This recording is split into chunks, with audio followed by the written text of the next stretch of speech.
Hello defense aspirants. I hope you are doing well. Welcome to my YouTube channel D4 Defense D4D.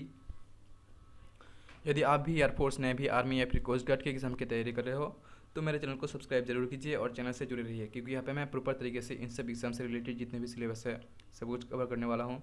साथ ही exam से related जो भी information होगा सब कुछ शेयर करने वाला हूँ।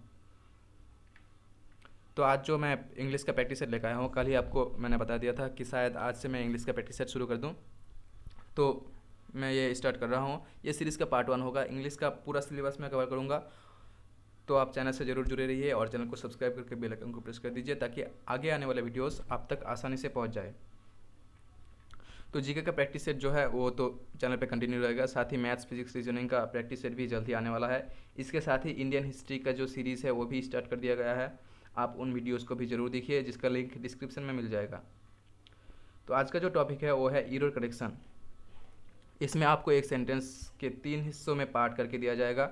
उन तीनों में से कौन से हिस्से में एरर है वो आपको चुनना होगा। अगर तीनों हिस्से में से कोई भी एरर ना हो तो ऑप्शन डी आंसर होता है।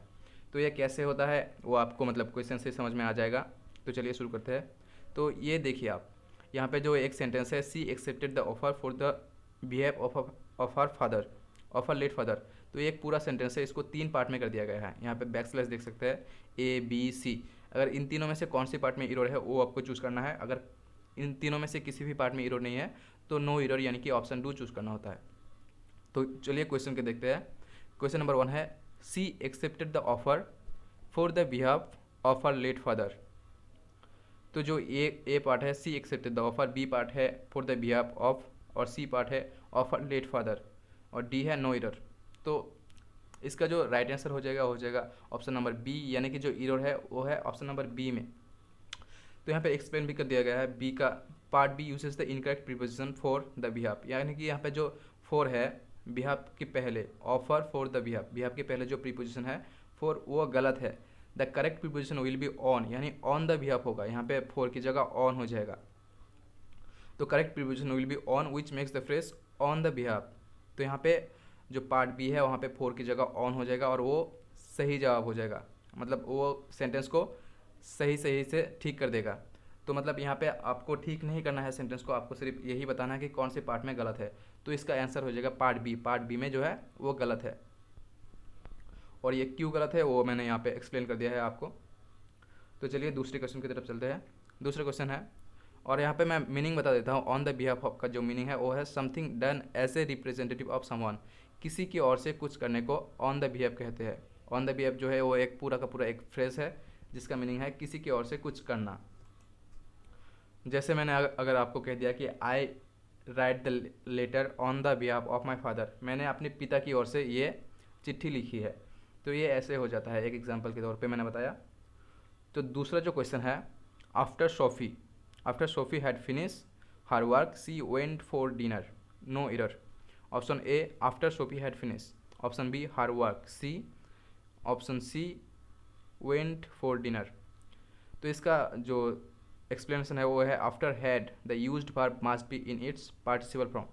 मतलब जो ये सेंटेंस दिया हुआ है वो पास्ट परफेक्ट सेंटेंस में है, और पास्ट परफेक्ट में जो है उसका जो सही सिलेक्शन सही स्ट्रक्चर जो है वो हैड की बाद हमेशा जो वर्ब का होता है वो पास्ट पार्टिसिपल फॉर्म होता है, यानी कि हैज़ हो, हैव हो या फिर हैड हो, उसके बाद हमेशा वर्ब का जो है वो पास्ट पार्टिसिपल फॉर्म ही होगा, उसके अलावा और कुछ नहीं। यानी कि अगर हैज़ हो जाए, हैव हो जाए या फिर हैड हो जाए, यहाँ पे जैसे कि हैड है, हैड की बाद या फिर हैव की बाद या फिर हैज़ की बाद वर्ब का जो पास्ट पार्टिसिपल फॉर्म मतलब वर्ब का जो थर्ड फॉर्म होता है वही यूज़ होगा। तो यानी कि जब after had the used verb must be in its participle form, मतलब आफ्टर हैड के बाद यहाँ पे फिनिश्ड होना चाहिए था। आफ्टर सोफी हैड फिनिश्ड, यानी कि फिनिश के बाद ई डी भी यूज़ होना था, लेकिन वो नहीं है, इसलिए पार्ट ए में जो है वो एरर है। Next question, question number 3, grandma's crystal face is a priceless antique that must be handled delicate, no error, option D। Part A है grandma's crystal vase, part B is a priceless antique that, part C must be handled delicate, और D जो है वो no error. तो यहाँ पर जो गलती जो हुई है वो है ऑप्शन सी में। यहाँ पे एक्सप्लेनेशन कर दिया गया है, delicate modifies the verb handled. So the adverb, sorry यहाँ पे एडवर्ब होता है, एडवर्ब हो चुका है, adverb form of delicate will be used which is delicately. मतलब यहाँ पे जो डेलिकेट है हैंडल के बाद वो एक एडवर्ब है, और एडवर्ब का काम क्या होता है, वो होता है वर्ब हो, एडजेक्टिव हो, या फिर कोई दूसरा एडवर्ब हो, या फिर एक ग्रुप ऑफ वर्ड हो, उसको जो है मॉडिफाई करता है, मतलब उसको उसका एक एडजेक्टिव की तरह, मतलब वर्ब के एडजेक्टिव की तरह काम करता है, वो होता है एडवर्ब। तो यहाँ पर हैंडल्ड डेलिकेट, या ये डेलिकेट नहीं होगा, इसका एडवर्ब फॉर्म हो जाएगा, वो होता है डेलिकेटली। तो वो सही आंसर हो जाएगा ऑप्शन नंबर सी, यानी कि ऑप्शन नंबर सी में जो है एरर है।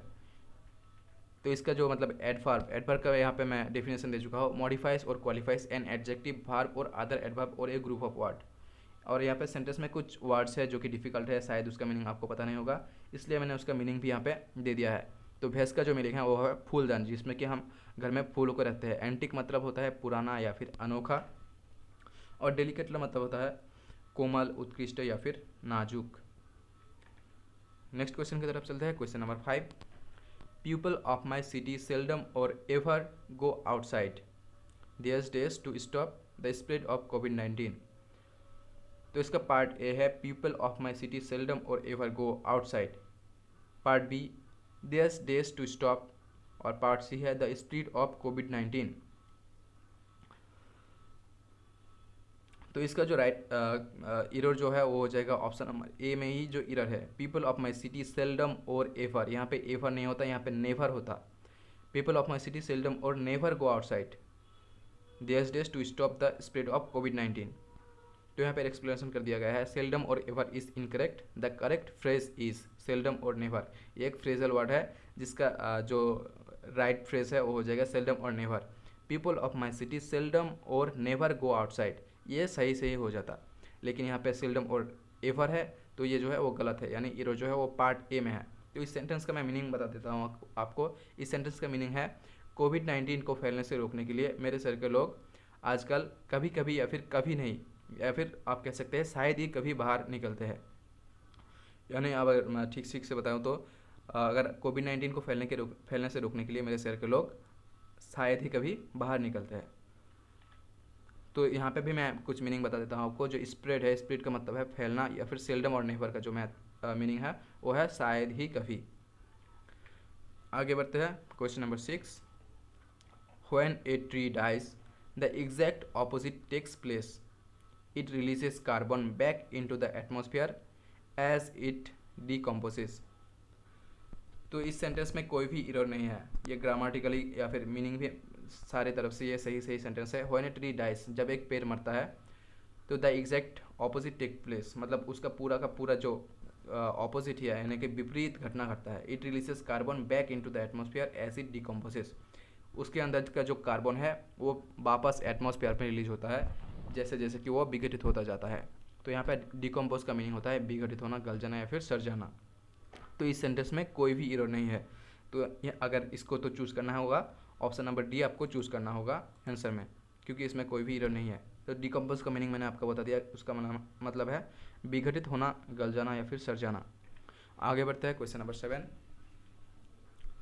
क्वेश्चन नंबर 7 है, more than the problem it's your reaction to the problem that creates chaos in your life. Sorry, ये कैओस हो जाएगा, that create chaos in your life. तो ये इसका जो पार्ट 1 है वो है more than the problem it's your reaction to the problem. Part B है that creates chaos in your life, it's part C. तो इसमें जो है आप देख सकते हैं option number A more than, THEN, ये गलत है। यहाँ पर राइट स्पेलिंग हो जाता more than, THAN। Here than will be used in place of then. क्यों होगा ऐसा? क्योंकि then is used when we talk about time. यहाँ पर समय के बारे में कोई भी बात नहीं किया गया है। अगर हम समय के बारे में बात करते हैं, टाइम के बारे में बात करते हैं, तभी देन यूज़ होता। लेकिन यहाँ पे अगर आप देखेंगे तो कहीं पर भी टाइम का कोई भी उल्लेख नहीं किया गया है, मतलब समय जो है उसका कोई भी यहाँ पे उल्लेख नहीं है, इसलिए देन नहीं होगा। तो यहाँ पर जो है कंपेयर किया गया है मोर देन द प्रॉब्लम, मतलब प्रॉब्लम और हमारे रिएक्शन के बीच के जो डिफरेंसेस है उसको कंपेयर किया गया है, इसलिए देन यूज़ होगा। THAN is used when we make comparisons, यानी यहाँ पर प्रॉब्लम और प्रॉब्लम की जो रिएक्शन है उसका डिफरेंसेस के बीच में कंपैरिजन किया गया है, इसलिए THAN होगा। इसलिए एरर जो है वो पार्ट ए में है, यानी कि ऑप्शन ए आंसर हो जाएगा इसका। More than the problem, more THAN than the problem, it's your reaction to the problem that creates chaos in your life, वो सही हो जाएगा। तो इसका जो अगर मीनिंग आपको बता दूं, मोर देन द प्रॉब्लम मतलब प्रॉब्लम से ज़्यादा, it's your reaction to the problem, हम प्रॉब्लम की तरफ कैसे रिएक्ट करते हैं, that creates chaos in your life, वो ज़्यादा गोलमाल क्रिएट करता है हमारी ज़िंदगी में। क्वेश्चन नंबर 8 है, Samita is quite capable of to do this work. Part A Samita is, part B quite capable of, part C to do this work. तो इसका राइट आंसर जो हो जाएगा ऑप्शन नंबर सी, यानी कि सी पार्ट जो है उसमें एरर है। तो अब क्या एरर है उसका एक्सप्लेनेशन है, capable of is an adjective which is followed by of. Capable of की केपेबल जो है वो उसके बाद, capable is an adjective, capable के बाद केपेबल एडजेक्टिव है जिसके बाद हमेशा ऑफ होता है। तो correct structure of and correct structure of it, मतलब इसका जो केपेबल के बाद ऑफ के बाद जो स्ट्रक्चर होगा वो जगह केपेबल ऑफ डूइंग समथिंग, मतलब कुछ करने के लिए जो काबिल बनना। तो इसका जो मतलब अगर इसको मतलब सेंटेंस को करेक्ट किया जाए तो हो जाएगा, Samita is quite capable of doing this work. Capable के बाद ऑफ, केपेबल ऑफ के बाद जो होगा वो डू नहीं होगा, वो डूइंग हो जाएगा। तो Samita is quite capable of doing this work. तो इसका जो मतलब एरर जो है वो ये एरर है टू, यहाँ पे टू नहीं होता, यहाँ पे ऑफ होता और डू की जगह डू के साथ जो है वो ING हो जाता। तो ये इसमें एरर है। तो केपेबल की अगर मीनिंग बात करें तो वो है सक्षम या फिर काबिल। नेक्स्ट क्वेश्चन की तरफ चलते हैं। Question number 9, Dev had forgot to wish his sister on her birthday. Part A Dev had forgot, part B to wish, part C his sister on her birthday, या फिर पार्ट डी नो एरर। तो मैंने अगर बात करें तो फिर पिछले कुछ क्वेश्चन में, मतलब पिछले शायद दूसरे या फिर तीसरे क्वेश्चन में मैंने बताया कि हेड के बाद जो है भार्ब का हमेशा थर्ड फॉर्म या फिर पास्ट पार्टिसिपल फॉर्म ही होता है। तो आप यहाँ से मतलब आसानी से अंदाज़ा लगा सकते हैं जो एरर है वो पार्ट ए में ही है, यानी देव हैड फॉरगॉट, फॉरगॉट की जगह देव हैड फॉरगॉटन होता है, यानी कि मतलब फॉरगॉट का जो पास्ट पार्टिसिपल या फिर थर्ड फॉर्म है वो होता है फॉरगॉटन। तो देव हैड फॉरगॉटन जो है वो सही हो जाता है, यानी कि एरर जो है वो पार्ट ए में ही है। तो यहाँ पे एक्सप्लेनेशन भी है जो कि मैंने एक्सप्लेन कर दिया है। After had the used verb must be in its participle form, यानी कि मतलब हैड और हैव और हैज़ के बाद हमेशा वर्ब का पार्टिसिपल फॉर्म ही होता है, यानी और द थर्ड फॉर्म, यानी कि वर्ब का तीसरा फॉर्म। नेक्स्ट क्वेश्चन की तरफ चलते हैं। Question number 10, I am working on this project since last Monday.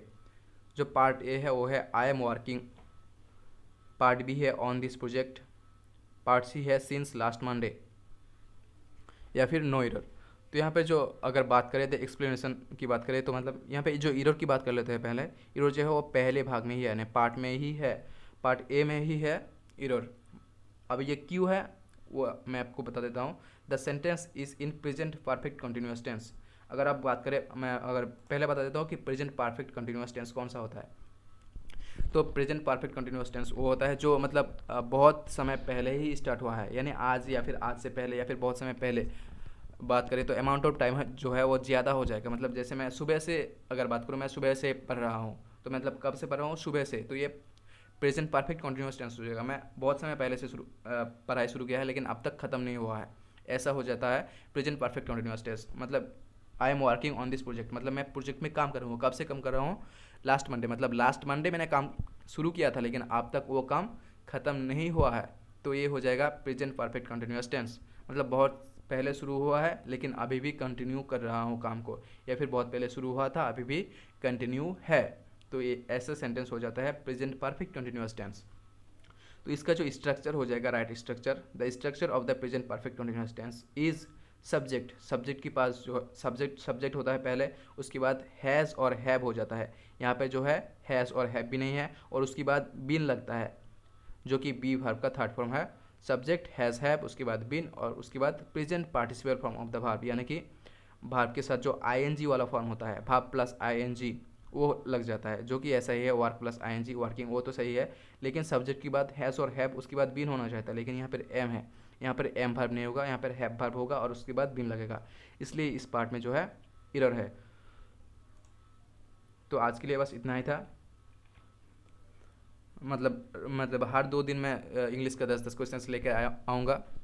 Next English के प्रैक्टिस सेट में भी 10 क्वेश्चन और मिलेंगे आपको। इंग्लिश का प्रैक्टिस सेट हर दूसरे दिन आएगा, जैसे कि मैंने आपको कुछ ही देर पहले बोला। और इंडियन हिस्ट्री का सीरीज़ भी स्टार्ट कर दिया गया है, साथ ही जीके का सीरीज़ भी कंटिन्यू है। और जो मैथ्स और रीजनिंग का वीडियोस है और फिजिक्स का भी जो भी वीडियोस है, फिजिक्स नेवी SSR AA के लिए और एयरफोर्स एक्स के लिए, वो भी जल्द ही स्टार्ट कर देने वाला हूँ। तो आप चैनल से जुड़े रहिए, सब्सक्राइब करके नोटिफिकेशन बेल को प्रेस कर दीजिए ताकि आगे आने वाले वीडियोस आप तक ज़रूर पहुँच जाए। अगर वीडियो को अच्छा लगा हो तो वीडियो को ज़रूर लाइक कीजिए। आगे भी ऐसे वीडियो के लिए चैनल को सब्सक्राइब जरूर करें। कोई भी डाउट हो तो मुझे कमेंट करके आप ज़रूर बताइए। वीडियो का PDF जो है वो मेरे टेलीग्राम चैनल पर मिल जाएगा, जिसका लिंक डिस्क्रिप्शन में है। वहाँ पे जाके आप मेरे टेलीग्राम चैनल को ज्वाइन कर सकते हैं।